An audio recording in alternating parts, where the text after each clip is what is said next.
राधे राधे।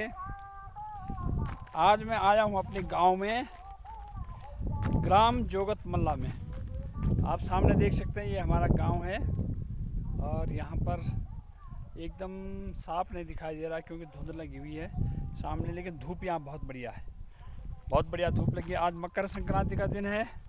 हमारे गांव में कीर्तन भजन कार्यक्रम चलता है मंदिर में, ब्रह्मनाथ का मंदिर, भगवान ब्रह्मनाथ सिद्ध स्थान है। आप भी आइए। और यहाँ पर ये सुरम्य स्थान है, ये सुंदर पहाड़ हैं और ये बहुत घने जंगल हैं सामने इन पहाड़ों पर। और मैं आज आपको बताऊंगा, अभी हम जा रहे हैं जंगल की तरफ। ये जो आपको सड़क दिख रही है ये सीधे आपके ऋषिकेश को जाती है। यहाँ से गांव को होते हुए टेरी बांध की जो झील है उसको पार करते हुए और ये आपके सीधा चंबा, आगरा खाल, अन्य जो भी स्थान यहाँ पड़ता है बीच में, उसको पार करते हुए ऋषिकेश हरिद्वार को ये मोटर मार्ग जाता है। और दूसरा जो मोटर मार्ग है वो हमारे चिन्याली शोर से होकर जाता है, डायरेक्ट जो मार्ग है।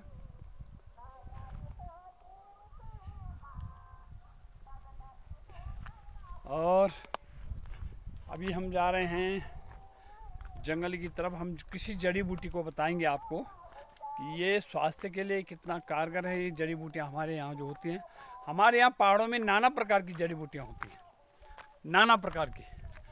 और एक तो हम लोगों को इसको निकालने की परमिशन नहीं होती है। ये जो आप झाड़ी यहाँ पे देख रहे हैं, झाड़ी नुमा,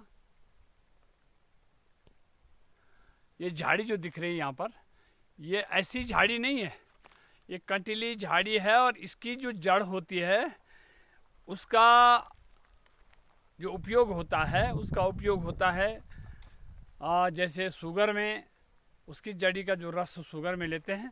और फिर क्या है, जब आंखें लाल होती हैं या आई फ्लू होता है तो उसमें भी उसकी जड़ी का, ये जो दिख रहा है, इसकी जड़ी को डालते हैं, पका करके उसका रस डालते हैं।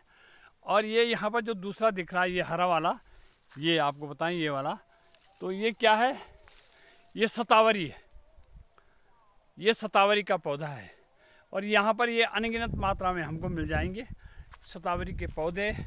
और ये इनको हम जो झाड़ी मैंने दिखाई आपको, इनको बोलते हैं किरमोड़ा, हमारी पहाड़ की जो भाषा में है। और वैसे इसको बोलते हैं आयुर्वेद की भाषा में दारू हल्दी लकड़ी। दारू हल्दी लकड़ी का मतलब है कि हल्दी की तरह इसका रंग होता है, पीला रंग, इसका रंग पीला हल्दी की तरह होता है, इसलिए इसको दारू हल्दी लकड़ी बोलते हैं। और हम जा रहे हैं इस समय, ये बांज के वृक्ष हैं। इस सामने जो दिख रहा है ये बांज का जंगल है। और बांज का जंगल इतना, बांज की जो लकड़ी होती है इतनी मजबूत होती है जितना साल और शीशम का होता है। पहाड़ में इसको शीशम का दूसरा रूप माना जाता है। प्राचीन समय में हमारे पहाड़ों में जो घर बनते थे उसमें जो बीच में बिम जहाँ पर डालते हैं सीमेंट का, उसका इसी लकड़ी का उपयोग होता था। और इसी लकड़ी से ये सामने जो दिख रहा है पूरा जंगल, ऊपर तक सारा जो जंगल दिख रहा है, सारा जंगल ये बांज का है। वो इसके बीच बीच में चीड़ है, तो चीड़ की लकड़ी इतना मजबूत नहीं होती है, पर बांज का जंगल साल और शीशम के बराबर मजबूत होता है। तो उसका ही उपयोग हमारे पुराने घरों में होता था और उसी का बिम्ब के रूप में उसका डाला जाता था और उस पर ही दूसरी मंजिल तैयार होती थी। और आज के समय में यहाँ पर इसका उपयोग कम हो रहा है। अब सीमेंट का समय आ गया है और लोग जो हैं अब जंगल में काटने में प्रतिबंध भी है। ये हमारा रक्षित वन है, ये जो आप देख रहे हैं ये रक्षित वन है। ये इसका जो एरिया है 25 किलोमीटर है।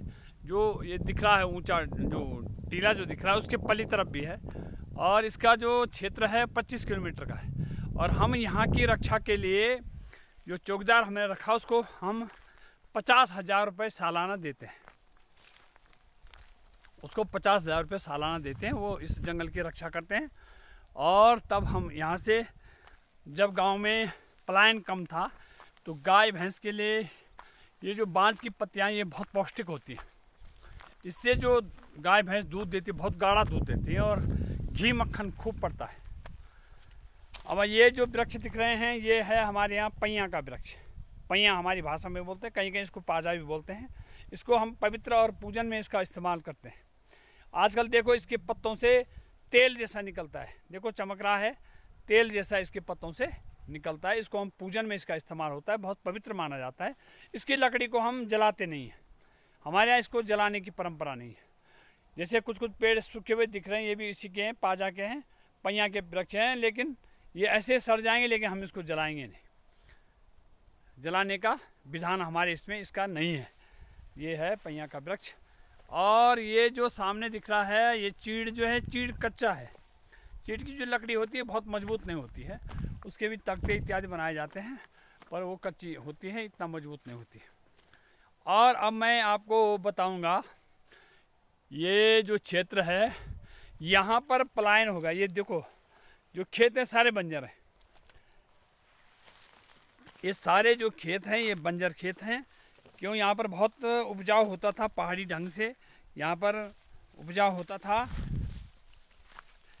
पहाड़ी राजमा, मंडवा, झंगोरा और अन्य भी जैसे पहाड़ी आलू, इसका यहाँ पर उत्पादन किया जाता था। लेकिन जंगली जानवर इतना अधिक है कि हम अगर कुछ लगाएं तो वो कुछ एक ही रात में आकर वो साफ कर जाते हैं। इसी कारण से लोगों ने यहाँ से पलायन कर दिया है। ये जो देख रहे हैं आप, ये खेत थे, ये पहाड़ी सीढ़ी नुमा जो जिसको हम बोलते हैं सीढ़ी नुमा खेत थे। यहाँ पर बहुत उपजाऊ था। ये देखो कितने बड़े बड़े खेत हैं, यहाँ पर बहुत उपजाऊ था, यहाँ पर उपजाऊ बहुत था। लेकिन जंगली जानवरों की डर से अब कोई लगाता नहीं है, क्योंकि इसके जो हल लगाएं, बीज बोएं तो बहुत महंगा पड़ता है, उतना उत्पादन नहीं हो रहा है। जंगली जानवर कुछ रखते नहीं। ये पैया का वृक्ष है, ये देखो, ये पैया के वृक्ष यहाँ बहुत है, पाजा के जो वृक्ष हम बोलते हैं ये बहुत है। ये हमारे यहाँ इनको